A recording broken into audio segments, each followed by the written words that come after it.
just to, first of all, hi everybody. I don't know how many people are in the room. Okay, well there you go. Hi. No. I had you on mute. That's okay. My name is Andrea, and Fred Erickson is a developer of the VMSG. And Sean, and how many people do we have today? So there's, oh, here comes a couple more. So there'll be 4 of us in this room, and I know Raynell's on. There's a couple that couldn't make it. But this is probably going to be our smallest group, at least at the moment, for the occasional user. The bigger groups, more the manager supervisors, which we have next week. All right, sounds great.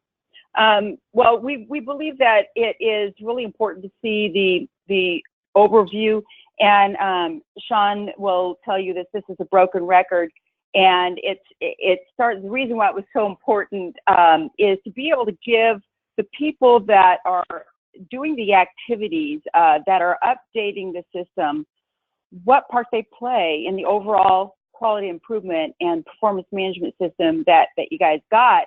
And we know this because we were born and raised in public health, Maricopa County Public Health Department. And we were basically, oh golly, 18 years Fred has been in public health. And we originally designed it for the director to be able to overlook all of the plans, all the services and their goals and their objectives, all in one spot. So that's how it kind of all started. And what we did is we built a comprehensive operational planning and execution system, and that has with a built-in Deming cycle into the system, which we'll explain in a little bit. It's designated as fully demonstrated by FAB, highest designation you can get. And one of the biggest reasons is that it engages all levels of the department, and including external partners, and everybody contributes to the overall success of the department. I think that the biggest thing is, how do we define performance management, or what is performance management? And it starts off with, well, we kind of defined it as 3 steps. It starts off with an operational plan. We create a really good, robust plan all the way down to the activity level.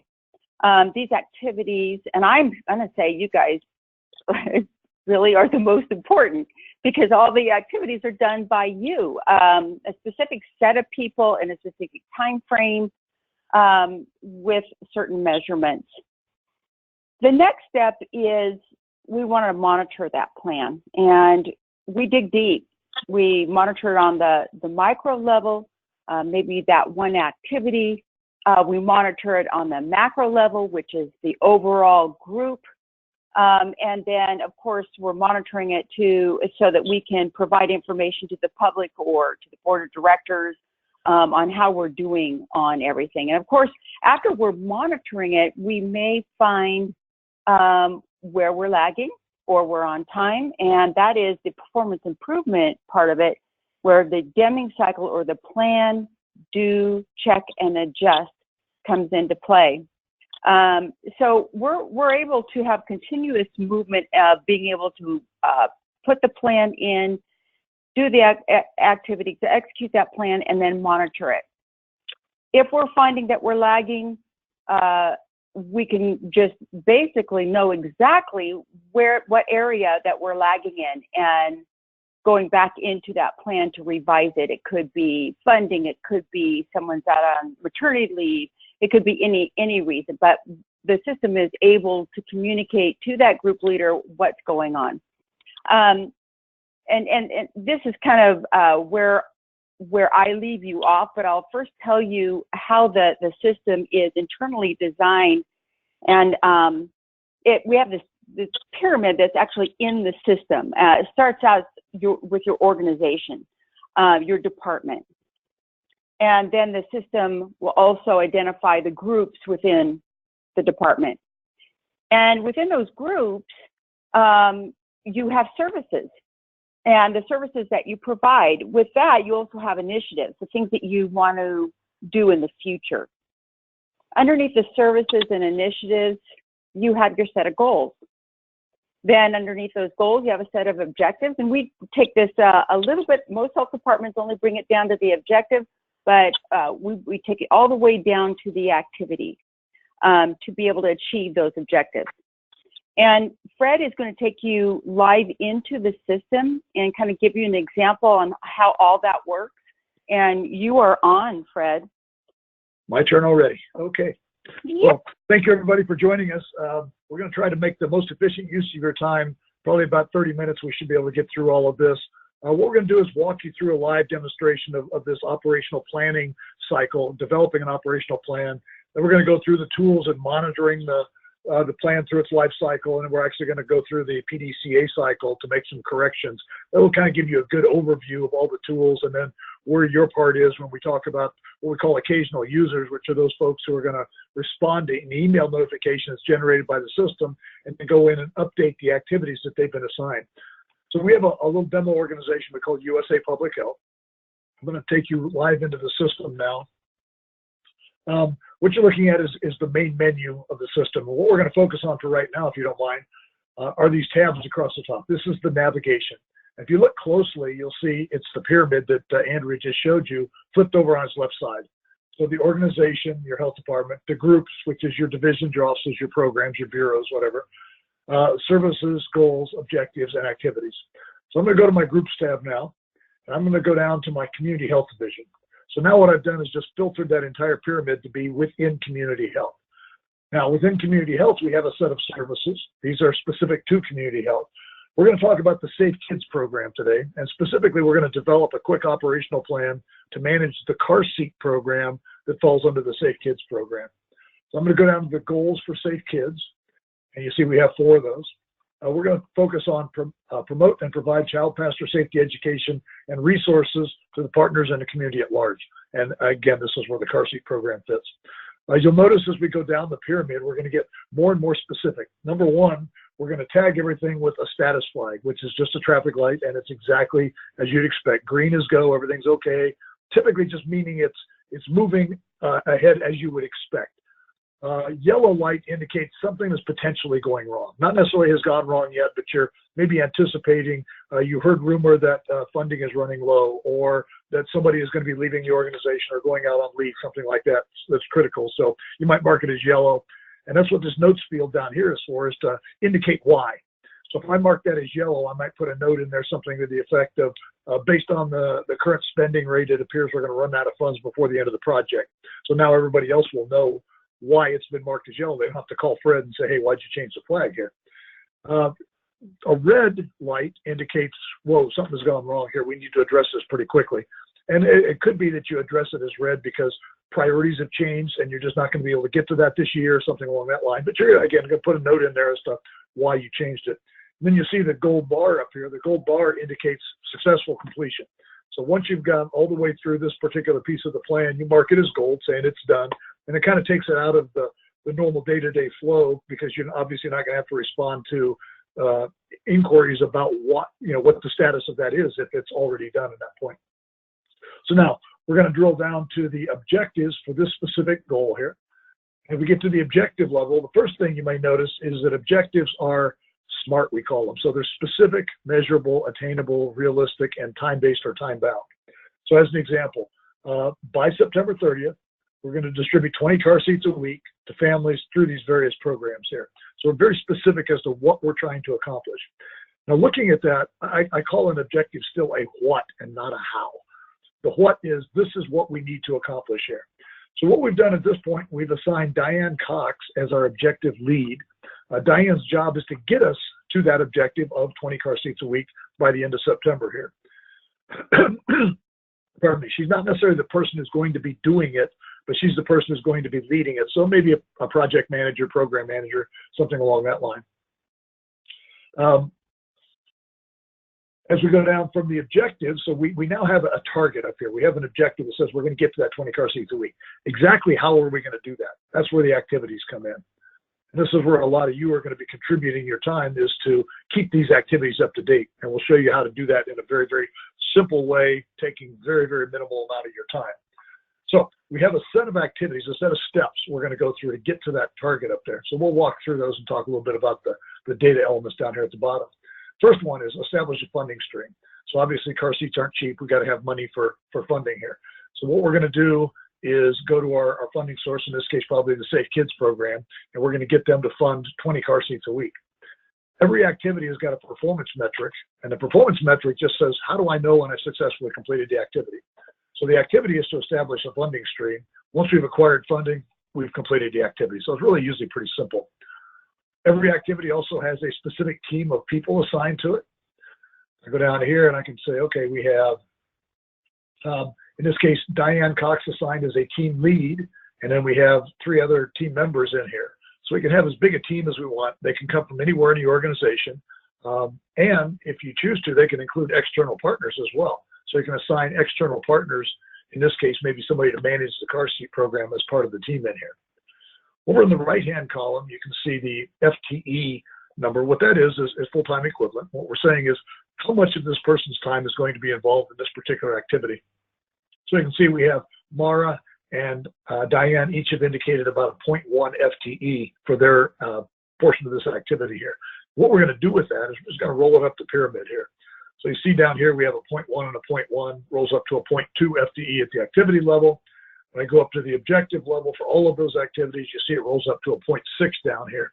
So in this case, what we're saying is, you know, to accomplish this particular objective, it's about 3 person days per week to be able to do that. So think about what you can do with that. You can look at that and say, let me compare programs. Is this the best use of our resources? Or do a cost benefit analysis for the particular program, that sort of thing. So it's additional data points that you can use in there. Every activity then also has a beginning date and an ending date. So we're going to say within this time frame, we're going to accomplish this activity. There's also a measurement criteria. Now, the most common type of activity that you'll see is this one called a project-based activity. Project-based activities all are measured with percent complete. And that's, you know, pretty generic. Probably 80% of everything that you'll see will be project-based, just measured that way. So it's, you know, sometimes it's either 0 or 100, or sometimes it's some increment in between there to measure how far you are along in that particular activity in there. Now, if I were measuring something like a quantity, like the number of car seats installed, I can make this a QM activity. QM activity, quantitative measurement activity, then basically changes out that field. Instead of a percent complete, it becomes a quantity field. And it can be a quantity field measured against a target quantity, so I can do the math and obviously determine our percent complete. Or I can leave it as an open quantity just to count up the number of something, like the number of inspections or something along that line that you're going to be doing in there. You see a third type of activity here called a QA, or quality assurance activity. What that is a repetitive activity. So for instance, instead of a beginning date and an ending date, a QA activity has got a beginning date and a frequency. Frequency being weekly, monthly, quarterly, something along that line. So it's repetitive, and it basically automatically moves the dates ahead for you as you input the information on the particular activity here. So that's our first activity, is establishing funding. Our second activity here for this particular project is going to be to hire an external contractor to manage the program for us here. Down here at the bottom, you can see this activity partner selection. So I can go in here and say, okay, we've selected Andrea's car seat installation, and Andrea is shown as our partner to manage this program for us. And again, if we choose to, we can give Andrea what we call partner access back into the system, so that she can go in and update the information, like how many car seats she installs each week. So now we have funding, we have somebody to manage the program. As you know, the car seat program is applicable to folks who fall under a certain income range, obviously have kids and want to protect their kids. So we're going to go to our PIO office and have them get the word out. They're going to be probably focusing on specific neighborhoods that fit that financial demographic. And they're going to get people to go to see Andrea. Andrea will qualify them and install the car seats. And then the bottom line activity here basically is that Andrea's car seats will install 20 car seats a week.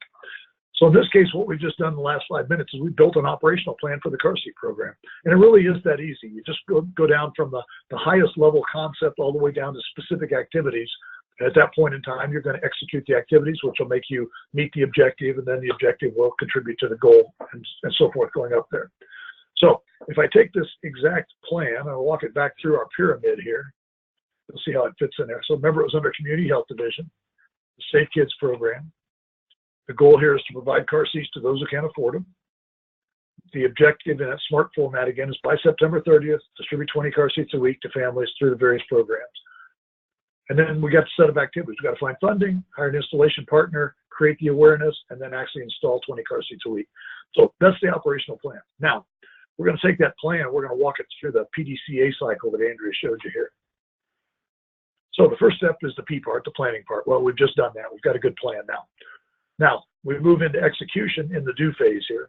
So what we're going to do is we're going to go to our funding source and get money for Andrea to buy car seats. We're going to go to our PIO office and get the word out so people will go to Andrea and then she'll install their car seats.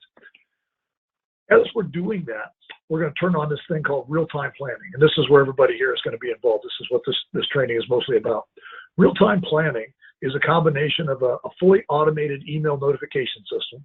So in this case, let's say we set it up for a weekly email that goes to Andrea. Let's say she gets it on Monday morning when she comes in.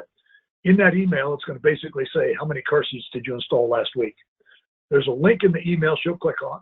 It's going to take her in through her login page to what we call the quick update screen. On the quick update screen, she can put in 21 car seats, hit save, she's done. Grand total of about 1 minute of her time every week to keep this up to date here. So we're going to run along, say 10 or 12 weeks. And you know somebody's going to come up to you and say, hey, how's that car seat program working out? Then we go into the check phase. In the check phase, we're going to easily be able to tell them exactly how we're doing in the car seat program. Here's how. I got this activity selected of installing 20 car seats a week. I'm going to go down to this little button right here, this little chart button, and there's the answer. The blue line, these are the data points that Andrew's been entering for us every week. The green line is that target, remember we said, of 20 car seats a week. The red line here is we call a safety zone or a fallback number. What that's saying is if I drop below this line, I want to be notified because something's gone wrong. And the way that that happens is every time Andrea enters a data point on this blue line, it compares it to the red and the green and sets a traffic light for you. So down here below the red line, it's red, in between it's yellow, and above the green line, it's green. So just by looking at the traffic light, you can determine pretty close to where you are in this chart without even actually looking at the chart in there. Now, looking at the chart itself, it says it took, 4 to 5 weeks to ramp up till we got up above the green line. And then we're running right along exactly where we thought we'd be, 20, 21 car seats a week, something like that. Now, we go back to our PDCA cycle. That was the check phase. Now, the next thing would be the adjust phase. There's 4 typical scenarios in the adjust phase. The first one you just saw was no adjustment necessary. Everything's working great, right? So we're going to go back through this cycle. You determine what the cycle is. Maybe it's monthly. So in this case, let's go a month from now. We'll go back and hit that button again, look at the chart. Everything is still good. We continue through the cycle.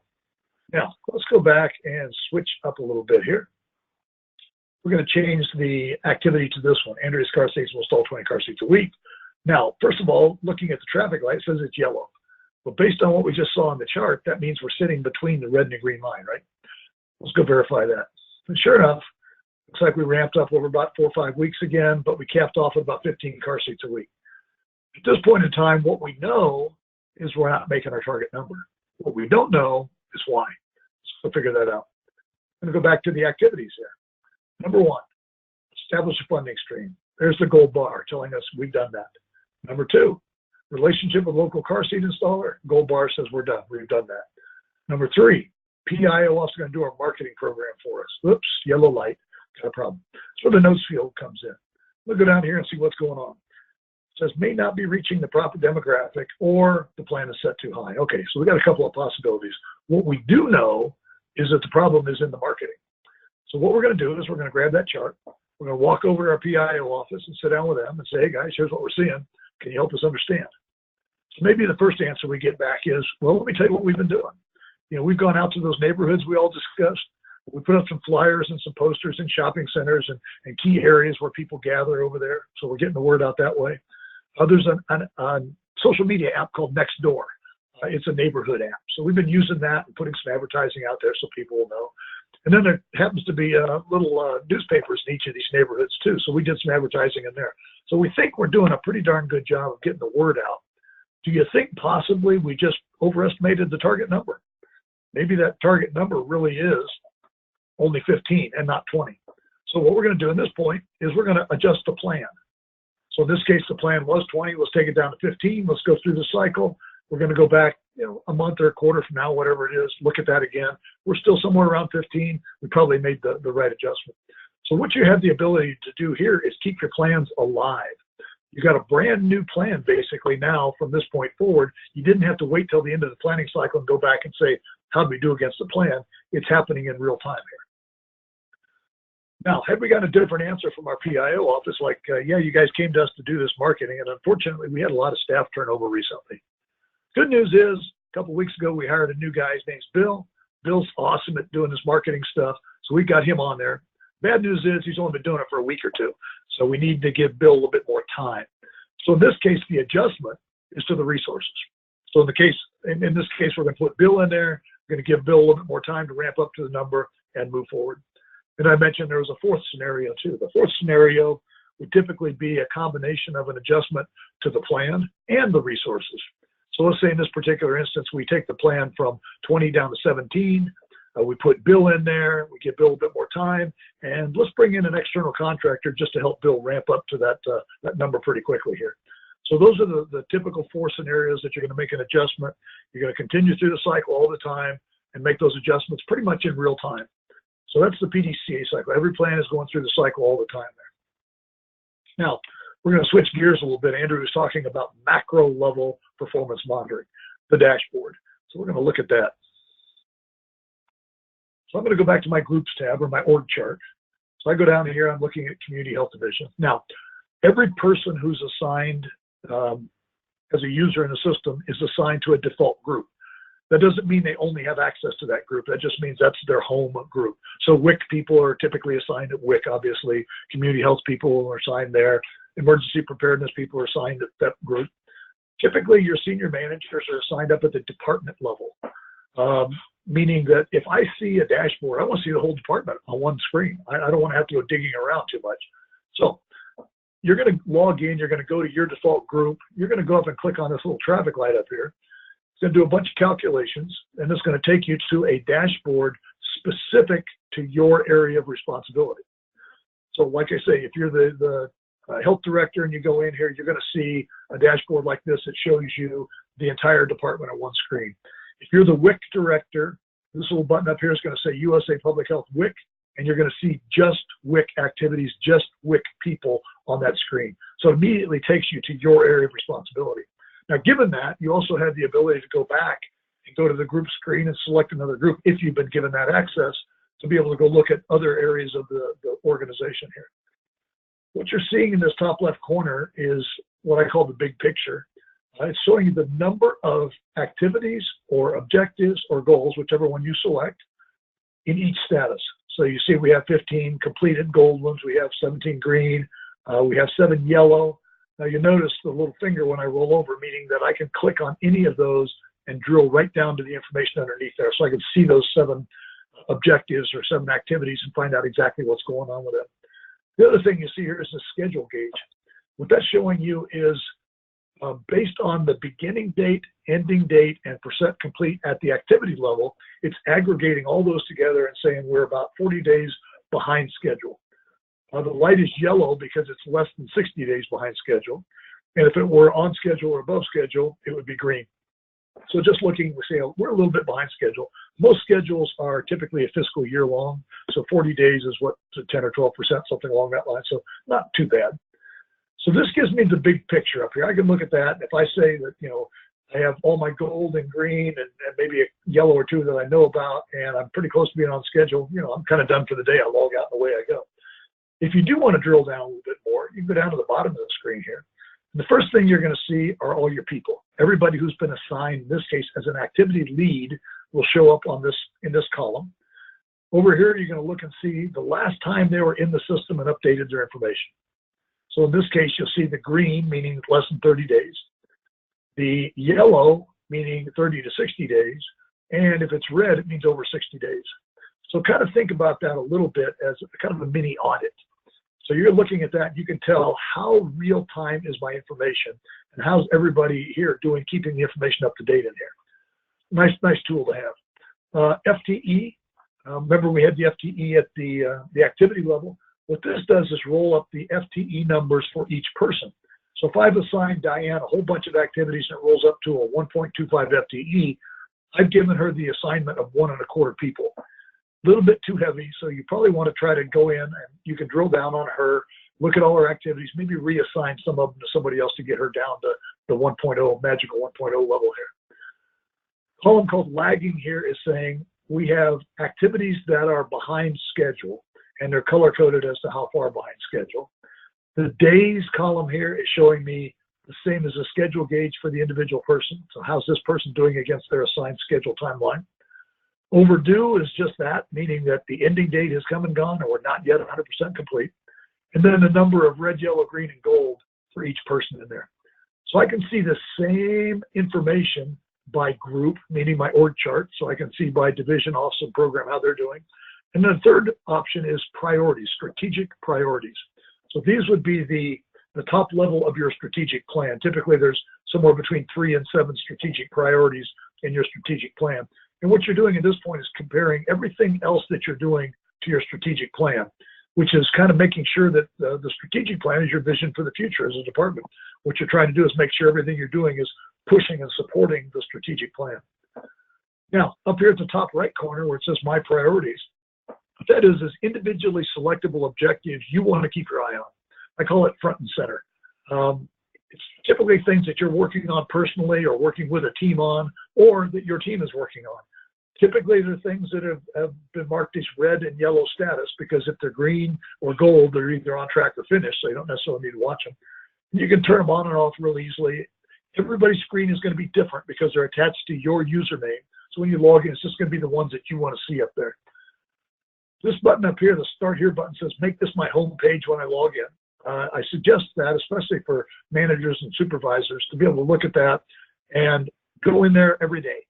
Once you get your plans in there and everything's up and running, go in there every day and take a look at this screen. You can immediately determine if you need to drill down and do a little bit more work, or if everything's working exactly as you expect, and move on with your day here. So it's a very nice tool to help manage the performance of your area of responsibility. Document management. This was originally designed for the accreditation process to manage those hundreds and hundreds of documents that you'll submit for, up into EFAB here.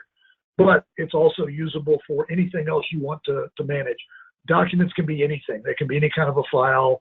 You can be audio files, video files, Microsoft files, whatever in there. What it gives you is the ability to attach files to a piece of a plan. So I can attach a file to a person. I can attach it to an activity, to an objective, to a service, anything else. So I know that if I'm looking at a service and the file is attached to service, that file is related directly to that service.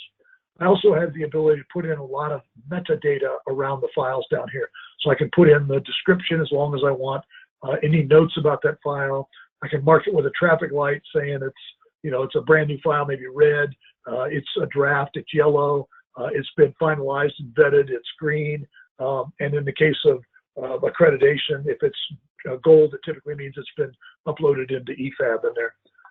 A lot of people use this for things like policy management and grant management, because you can attach those documents right where they belong. So you got an activity, about updating the HR policy every year. It's going to pop open a email to you saying, if you've been assigned to that, hey, you need to update this policy. It's getting towards the end of the fiscal year. Your policy is going to be right there. You download it, you make the changes, you upload a new version. It automatically does version control for you, and you're all set to go. Same thing with grants. You've got a lot of documents around grants. You attach them to the plan for the grant, away you go. So document management, there's no limits, by the way, as to how many documents, what size they are, what type of documents you can put in there. Three-dimensional planning is something that we'll be using as we move forward here.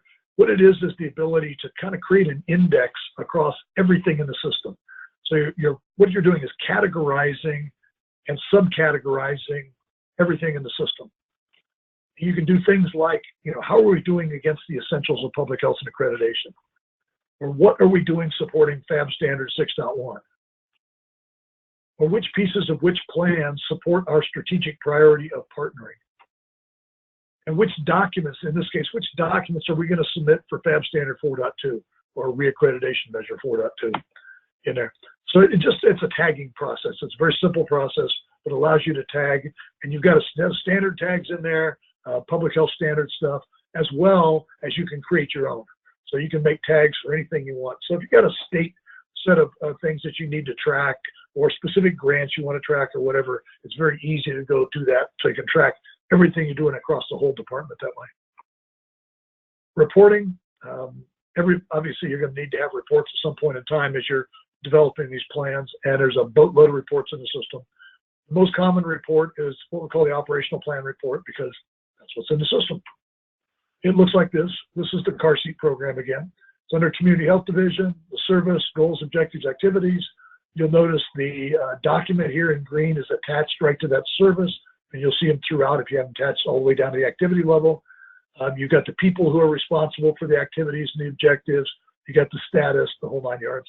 All the reports are flexible by date range and by how much data you want to see and that sort of thing. So lots and lots of reports. In addition, if you want to be transparent, like Fab says, you can easily create publicly accessible web pages from any performance indicator in the system. Performance indicator can be a group, so it can be a division off some programs, so you might want to have one for all of WIC. It can be a specific activity, like the number of car seats installed. So I'll show you the same one for the car seats here. The little pie chart has a rollover showing how many activities are in that status. Like down here, the activity for installing car seats, you can see the number of car seats installed each week, all of that. You can have as many of these rows on a page as you want and as many pages as you want. Bottom line is it creates this unique web address for you. You grab that, you put it in an email, send it out to somebody, you put it on social media, put it on your public website. Just allows you to share how you're doing with the world, with the Board of Health, with senior management, whatever you're doing. So just a nice tool to help you to be transparent, as Fab says. Accreditation, reaccreditation plan. Won't go into great detail here because it's a full operational plan. It's built into the system. And basically what it does is help you to manage the Fab accreditation and reaccreditation processes here. So it allows you to assign domain leads and assign the activities to people. And then the activities become part of the real-time planning process, and away you go. It's a nice tool to help you through that. If you do use this for accreditation or reaccreditation, there's another tool that goes along with that, and it's called a virtual mock site visit. And instead of just going straight into your Fab site visit, kind of sight unseen, you can have somebody come in and go through and do a virtual site visit. Typically, you'll hire one of the Fab site visitors, of which there's 400 or 500 around the nation. You'll hire one of those folks. We'll train them. They'll come in remotely and go through your entire accreditation plan, look at every one of your documents, every one of your activities in there, and grade you. And then as soon as they're done, you have access to a report in the system that shows you everything you need to get ready for your actual site visit in here. So it's just a nice tool to help you to make sure that you're going to pass that site visit here. Training, help, and information. Some of you may have already been through this, but I'll show you where it's all at. Every screen, so I'm going to go onto my services screen. So I'm on the services screen right now. Help is always one click away. And that click is this guy right up here, the little blue eye. If I click on that, I was on the services screen. It takes me to help and information and immediately takes me to adding and managing services. First thing I have is just I call this my left brain list for people like me. Left brain list of every button and every field on the screen, what it's for, what am I going to do with it. Down here is a 3 to 4 minute on average training module. So it's a video training module that you can go through, and it's somebody actually adding and managing services in there. So it's right to the point. Down here is the user guide. You can print off the user guide. It's a hyperlink PDF file. You can either open it up on your desktop and leave it up there. You can print it off or whatever you want to do with it. It's available.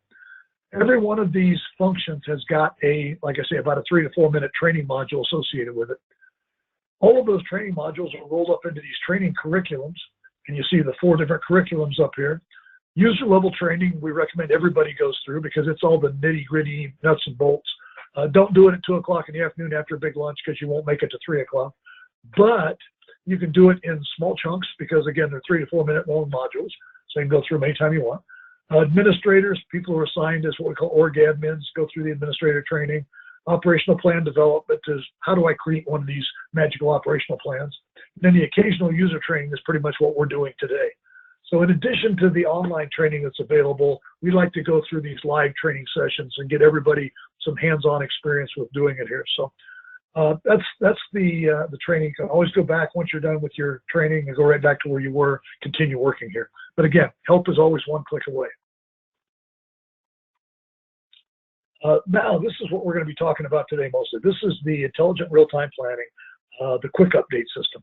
So here's how it works. You're going to set up a schedule on when you want emails to go out. After a period of time, after you get the system up and everybody's experimented with it, you're typically going to go to about a monthly cycle. So let's say the first Wednesday of the month, we got the email scheduled to go out. What's going to happen on that Wednesday at 1 o'clock in the morning? The system's going to go in, it's going to look at every one of you as a user in the system, and it's going to ask 3 questions.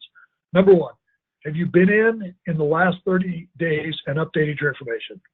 Number 2, do you have anything that's behind schedule as of today? And number 3, do you have anything that's overdue as of today? If that's true, any one of them, out goes the emails. By the way, if you've been diligent about keeping your stuff up to date, no email comes out to you, you don't get any spam. However, if you do get the email, it's going to tell you exactly why. The email can go out to internal folks as well as those selected external partners like, Andrea at Andrea's Carseats. In that email is a link to click on. You're going to go in there. It's going to take you to your login screen, which I'll show you here in just a second. And you're going to go into the quick update screen. On the quick update screen, you're going to put in the data, if you will, about that particular activity. And there's only 3 fields. So the only fields you can update, you can cycle through the traffic lights by clicking on it. You can put in the data value, like 21 car seats or whatever. And if you need to, you can put a note in there just to notate an anomaly or something along that line. Little green button down here at the bottom says, go take me to my next one, and I'm done and I log out.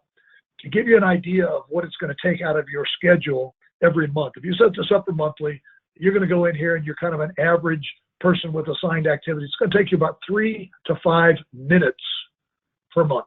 That's all. You're going to go in. There's a lot of times you don't even have to update activity. You look at it and say, yep, nothing to do here, nothing's changed.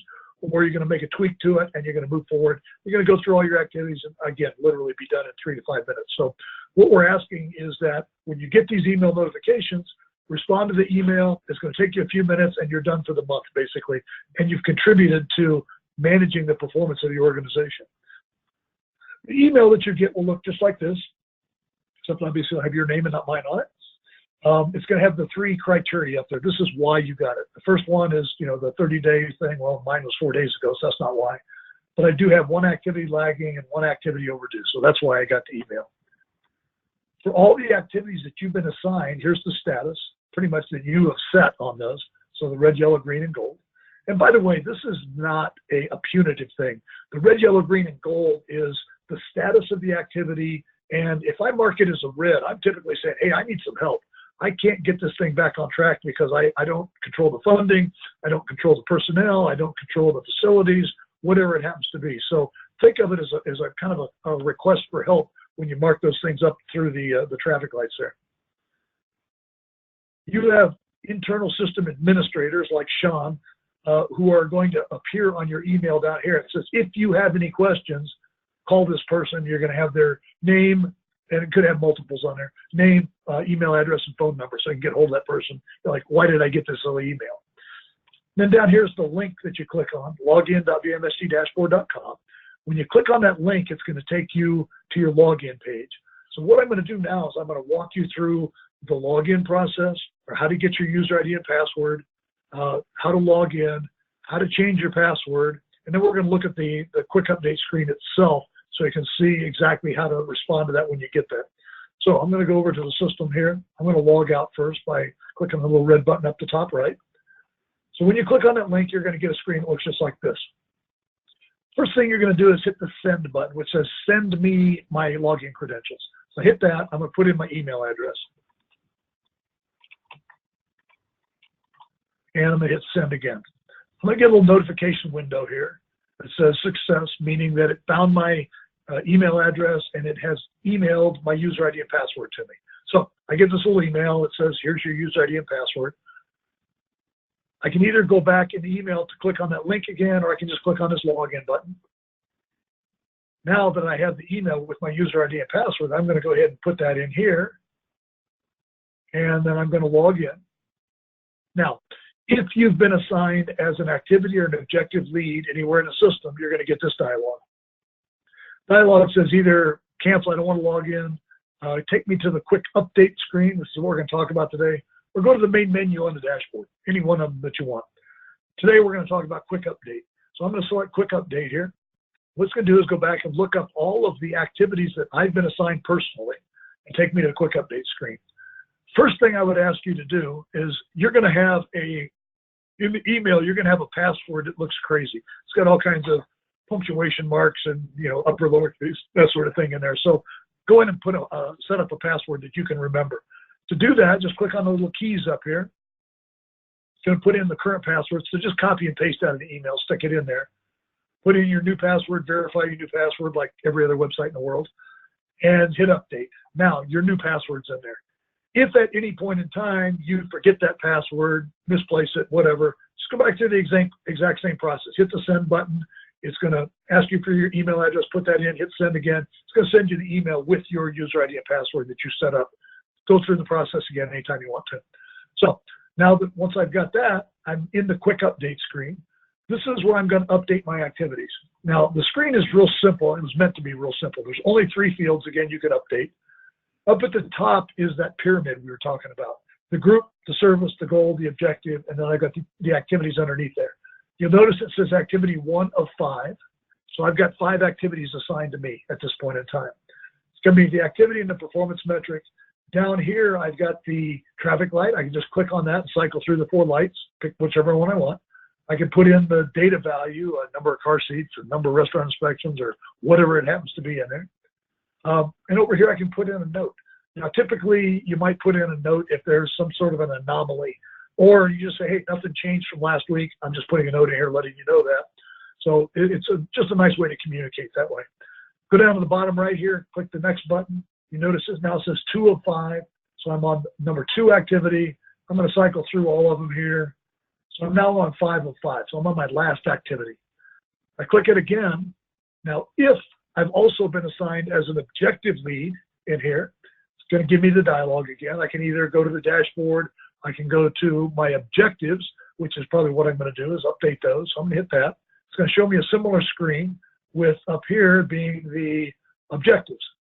So instead of the activities down here, I'm going to be updating my objectives. Same thing, traffic light, my percent complete or whatever it happens to be, my objective notes up in here, and I move forward. I'm going to cycle through all my objectives again on the 3 of 5. When I'm done, I can hit this and log out.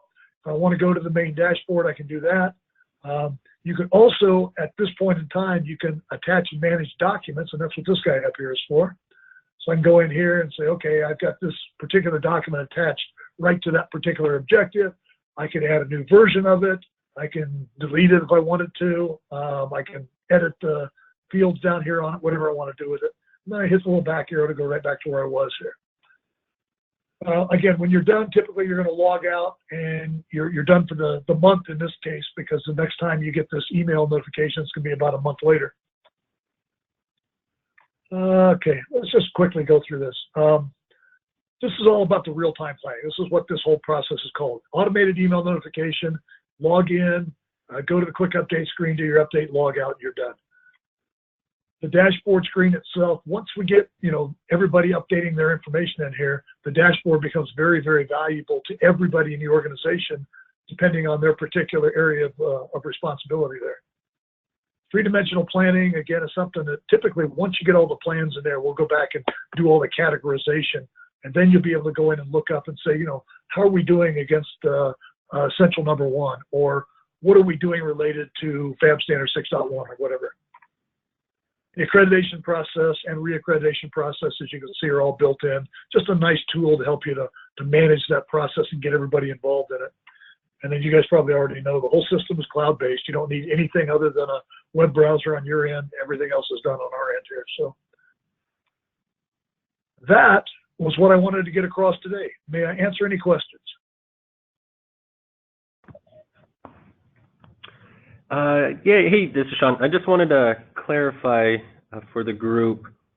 In theory, if they're keeping up to date with what they're assigned to, like the activities or even objectives within that 30-day time frame, if they keep doing that every month, then in theory they would never receive an email reminder or status update. That is correct. Yeah. If they don't have any, if they are within 30 days of updating, they don't have anything behind schedule or anything overdue, they will not get an email. Okay. But it does become a nice reminder to go in, and it's, you know, like I say, it's not punitive by any means. It's just a, hey, it's time to update your activities. You go through and say, oh, nothing's changed. Okay, I'm done. Or I got one activity that's changed and the rest of them aren't, and I'm done. So it's just it's a nice reminder. And it doesn't reflect the light system. So if they had a red, but they're keeping updates with that activity in the red zone, yep, then that won't matter, that they have a red, as long as they're keeping, it's the updates itself that triggers. Yeah, right. It's just looking at the, you know, beginning date, ending date, percent complete, and, you know, am I done? Or, you know, if I'm past the ending date and it's not gold, then it's overdue. So yeah, that's the only thing it really looks at. It would be the gold light. If it's got a gold light, it doesn't show up in the email because it's completed. Oh, great. Okay, good. And for the occasional user, would they, oh, I see something for right now. Would they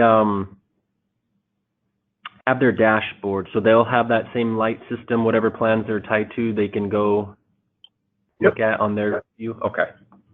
Yeah, even when they log in, they'll have the option to go to the dashboard, or even from the occasional user screens, the quick update screens, there's the main menu button up top. You can go right to the dashboard, dig into your dashboard, do whatever you want to do from there.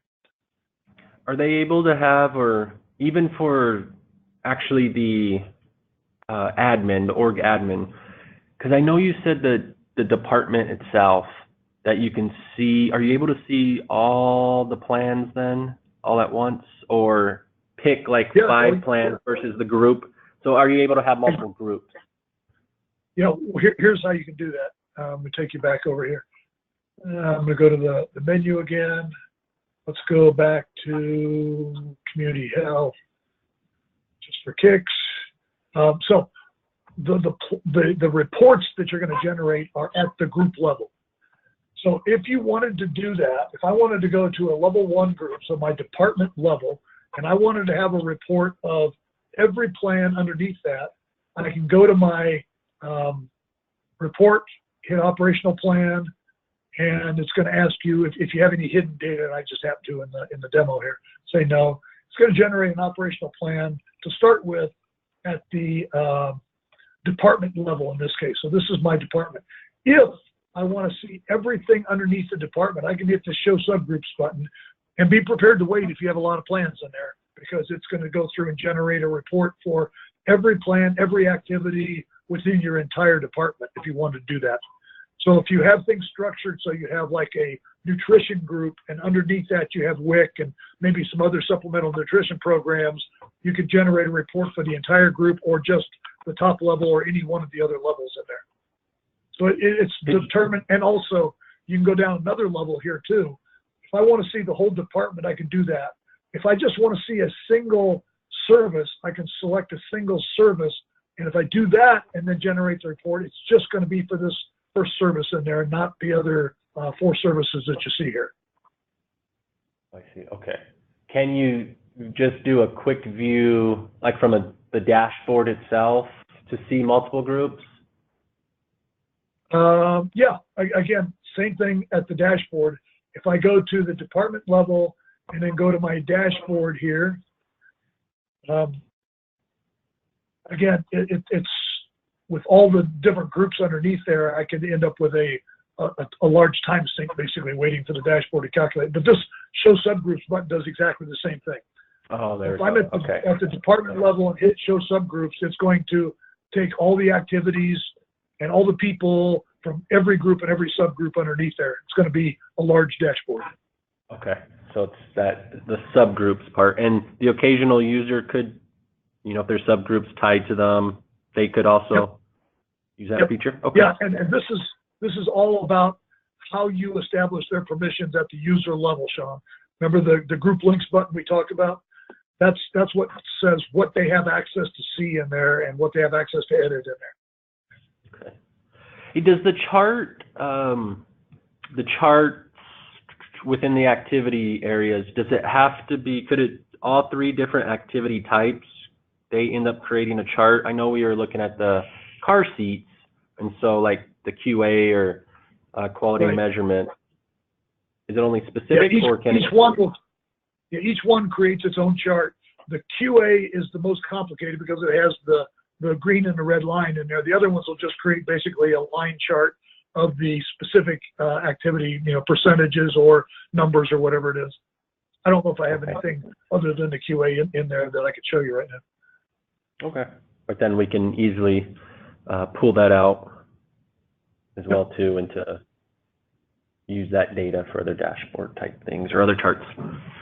Very cool. And you can also, by the way, export all this data. So if anytime, there's a couple of things you can do.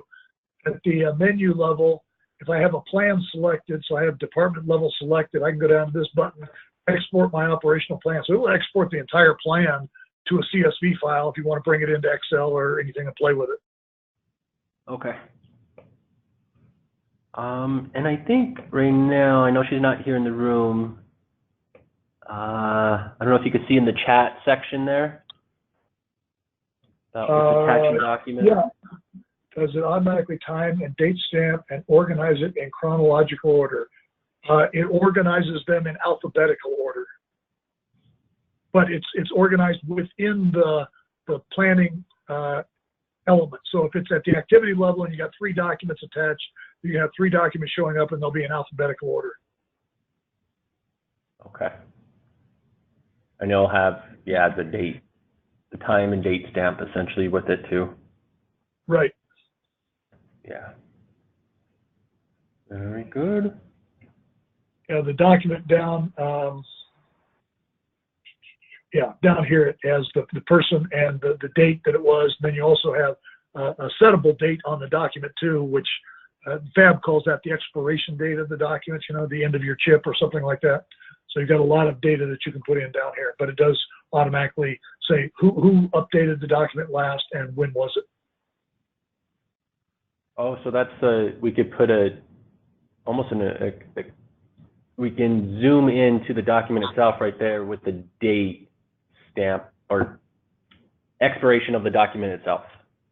Yeah, and as you're going through Fab, your chip has got to be less than 5 years old, right? So this date would be the last day that 5 years period, or your workforce development plan's got to be less than 2 years old. So you mark it that way.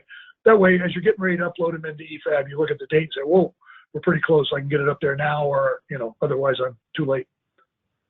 Hey, does that feature have it where it could be a notification when an expiration of a document is in place? There's nothing in there like that right now. But what you would do to do that is the documents are they're attached to a planning element. So what you do is have an expiration date on the planning element, basically it says update this document. So that's the way to get it to show up in the notifications. Okay. Yeah, remember documents are always attached to something. And if you attach it to an activity, then you can set the date on the activity. The document is related to the activity. Okay. All right. Anything else? The group have any other questions or? No. Yeah. Thank you for definitely going through this. We appreciate it. My pleasure. Yeah. Thank you, everybody, for taking the time today. And Sean, you got all my contact information. If anybody has any questions, or they need any help, have them pick up the phone and call me. Okay, sounds good. And then I'll keep an eye out for the link of the recording. I know there was a few people who couldn't make it, and that way I can get it off to them. So, awesome. Thank you for that today. Thank you so much, everybody. Have a great day. All right, you too. Bye-bye.